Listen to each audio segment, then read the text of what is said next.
Good evening students. कैसे हैं आप सभी? I hope you all are healthy and very safe at your home, right? Good. So I am Piyush Singh Gaharwar, assistant professor of computer science department in Pentium point technical college Rewa.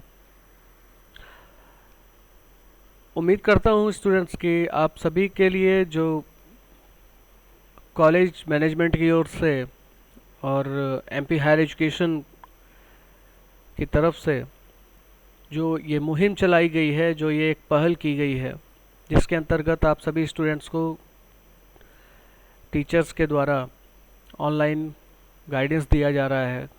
Audio file, video lectures, live classes, online classes and PDF. ठीक है, इन सभी material के through जो आपको study material provide किया जा रहा है, आई होप इन सभी स्टडी मटेरियल से आपको आपकी स्टडी में काफ़ी हेल्प मिल रही होगी और काफ़ी हद तक आप सभी को ऐसा ही फील हो रहा होगा कि आप अभी भी रेगुलर क्लासेस ले रहे हैं। सही बोल रहा हूँ?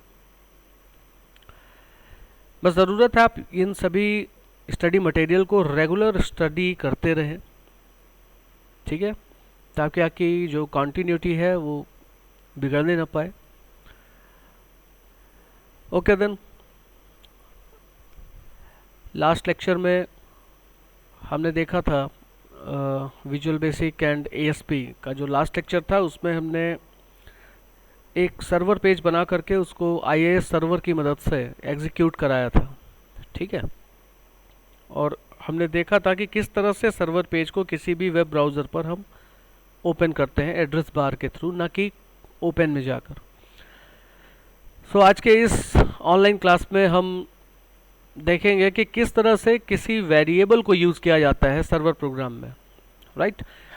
लास्ट लेक्चर में, प्रीवियस लेक्चर में हमने देखा था कि एक सिंपल सा स्टेटमेंट, एक सिंपल सा मैसेज अगर आपको प्रिंट कराना है क्लाइंट के ब्राउज़र पर, तो सर्वर पेज के थ्रू हम कैसे ये काम करते हैं। लेकिन अभी आज की इस ऑनलाइन क्लास में हम वेरिएबल्स का यूज़ करने जा रहे हैं किसी भी सर्वर पेज में।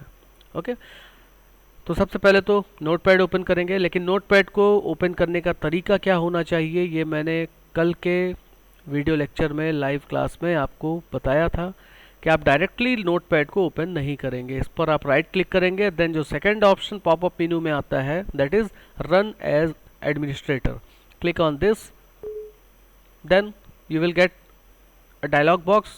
In this dialog box we have to click on yes button, right? ये नोटपैड ओपन हुआ। अब इस नोटपैड पर आपको HTML और उसके साथ मिक्स करके ASP की कोड लिखने हैं।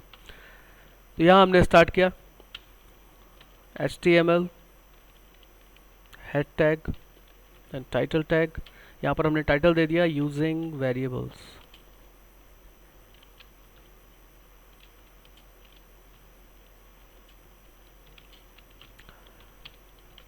Title close, head close, then यहाँ से स्टार्ट किया हमने बॉडी टैग। बॉडी टैग में अगर आप कलर देना चाहते हैं तो यहाँ पर बाकी आपका जैसा HTML की आपने प्रैक्टिस की है, HTML कोड्स जिस तरह से आपने यूज़ किए हैं इसके पहले, आप HTML के वो सारे टैग्स यूज़ कर सकते हैं यहाँ पर जो इसके पहले आप लोगों ने प्रैक्टिस की है। ओके, तो यहाँ पर हम कलर देना चाहते हैं अगर बैकग्राउंड अपने पेज को, तो यहाँ पर हम कोई कलर दे सकते हैं। यहाँ दे दिया हमने येलो। ओके,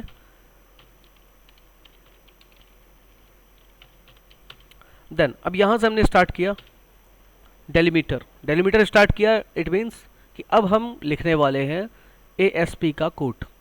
क्लियर है? अब यहाँ से हमारा server page, server program start हो रहा है। तो देखिए, सबसे पहली बात तो जो सर्वर प्रोग्राम, जो स्पेशली जो ASP क्या होता है, सर्वर पेज बनाने की और भी अदर कई लैंग्वेजेस हैं लाइक JSP, PHP, पर्ल, ठीक है, और अपना ASP है ही, ASP.NET। all these languages are server programming languages and we are using ASP, right?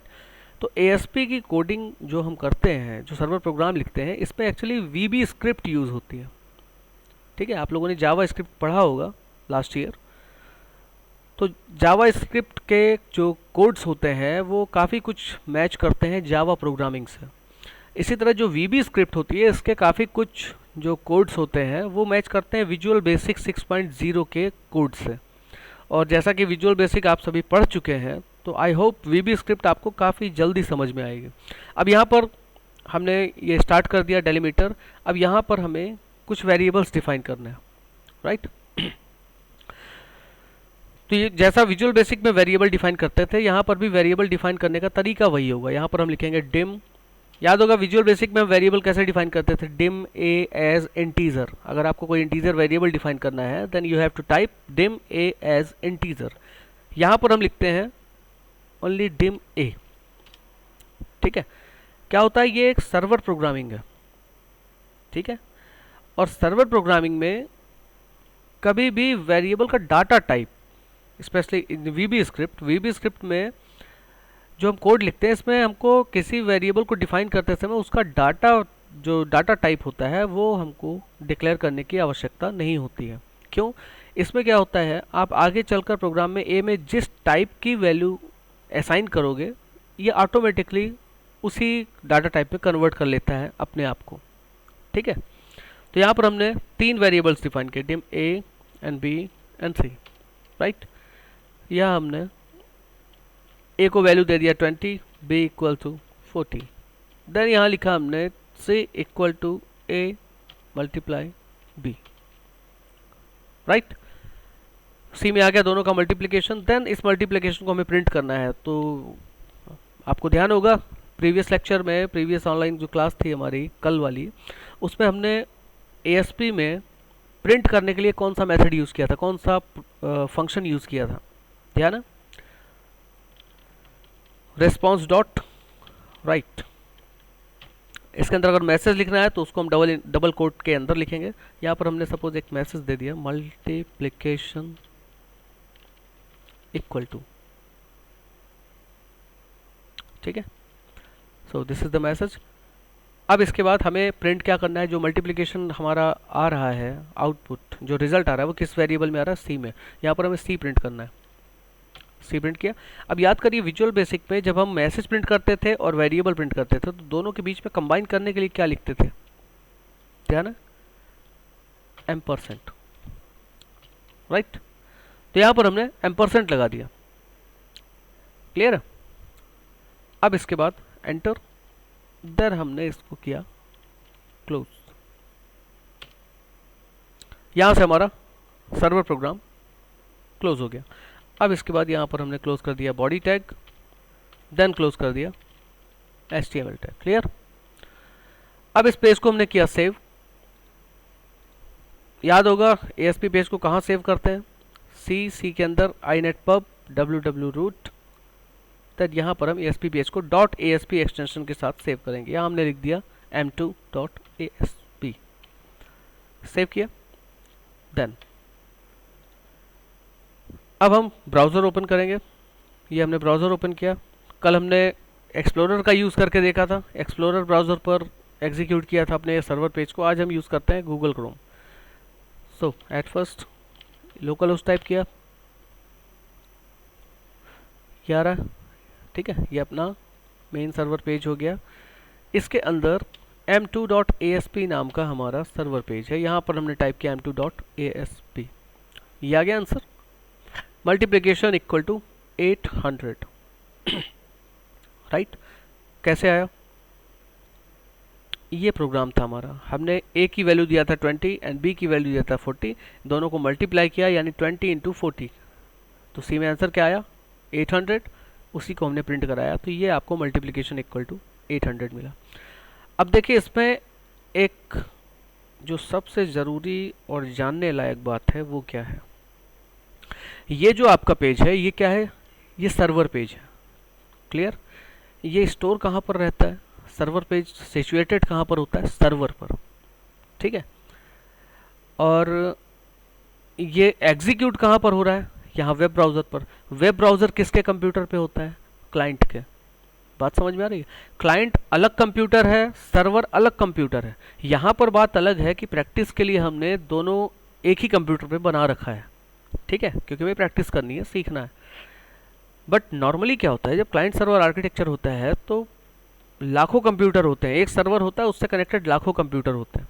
तो जो सर्वर पेज होते हैं वो हमेशा सर्वर पर होते हैं, ठीक है। और सर्वर प्रोग्राम को अगर देखना है तो वो केवल और केवल सर्वर पर ही देखा जा सकता है। अगर कोई क्लाइंट ऐसा सोचे कि वो सर्वर प्रोग्राम देख ले कि किस तरह से, जैसे सपोज ये क्लाइंट ने एग्जीक्यूट किया सर्वर पेज, तो उसको आंसर क्या मिला, 800, ठीक है। अब ये 800 कैसे आया, जैसे अभी ये 800 कैसे आ रहा है, 20 × 40 करने पर क्लाइंट को ये थोड़ी मालूम है। क्लाइंट को तो 800 दिख रहा है, हो सकता है वो 10 × 80 करने पर आया हो, या हो सकता है 2 × 400 करने पर आया हो, या हो सकता है 5 × 80 करने पर 5 × 160 करने पर आया हो, ठीक है, कुछ भी हो सकता है।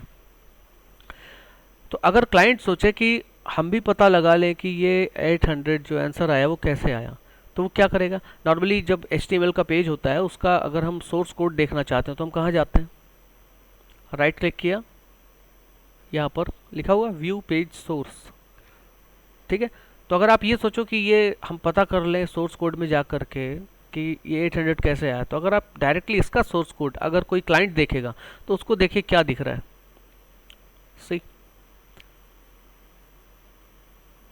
टाइटल हेड, यहाँ तक तो सेम वही दिख रहा है जो हमने टाइप किया, लेकिन इसके बाद बॉडी बीजी कलर येलो, उसके बाद डायरेक्ट उसको क्या लिखा हुआ दिख रहा है, मल्टीप्लिकेशन इक्वल टू 800। मतलब कहने का ये कि जो यहाँ पर डिस्प्ले हो रहा है आपके वेब ब्राउज़र में, सेम उसी रिजल्ट का HTML फॉर्मेट तैयार करके हमको मिल जाता है, कहाँ पर, सोर्स कोड में, यहाँ। तो असल में ये आउटपुट का जो HTML फॉर्मेट है ये तैयार कौन करता है, ध्यान होगा मैंने जब आर्किटेक्चर बताया था वेब सर्वर का, तो मैंने ये बात एक्सप्लेन की थी। ये काम करता है वेब इंजन, ठीक है। वेब इंजन ये जो हमारा सर्वर पेज है इसको रन किया उसने, रन करने पर उसको ये आउटपुट मिला, तो इस आउटपुट को HTML में कैसे लिखा जाएगा, ऐसे लिखा जाएगा। तो ये कोडिंग तैयार कौन करता है, वेब इंजन, और यही कोडिंग उठा करके भेज देता है किसको, क्लाइंट के कंप्यूटर को, और क्लाइंट उस जब कोड को वेब ब्राउज़र पर एग्जीक्यूट करता है तो उसको ऐसा रिजल्ट दिखाई देता है। क्लियर है, कहने का मतलब ये कि सर्वर पेज एक सिक्योर ऐप बनाता है, ठीक है। मतलब जितने भी क्लाइंट कनेक्टेड है सर्वर से, कोई भी क्लाइंट कभी किसी भी कंडीशन में किसी भी मीडियम से किसी भी माध्यम से ये पता नहीं कर सकता कि सर्वर पेज में कोडिंग क्या की गई है, वो हमेशा सिक्योर रहेगी सर्वर कंप्यूटर पर, ठीक है। वरना आज की डेट में हर कोई फेसबुक है, जीमेल है, कोई किसी भी सर्वर पेज में घुस करके कोई भी क्लाइंट सारा डाटा पता कर सकता है कि नहीं। तो ये जो सर्वर प्रोग्रामिंग होती है ये एक सिक्योर एप्लीकेशन तैयार करती है। क्लियर, तो ये रन हुआ और ये हमको आउटपुट मिला। क्लियर है, and this is the server program, और ये है उसका HTML फॉर्मेट जो जनरेट किया है वेब इंजन ने। क्लियर है, तो इसको एक बार आप सभी अपने सिस्टम पर एक बार एग्जीक्यूट करके देखें, इसका आउटपुट देखें, रन करके देखें, तो ये कॉन्सेप्ट थोड़ा और क्लियर होगा आप सभी को। Alright, okay then, next class तक के लिए बाय बाय, और घर में सेफ रहें, लॉकडाउन के सारे रूल्स एंड रेगुलेशन फॉलो करें एंड सिक्योर रहें। Okay, thank you so much all the students.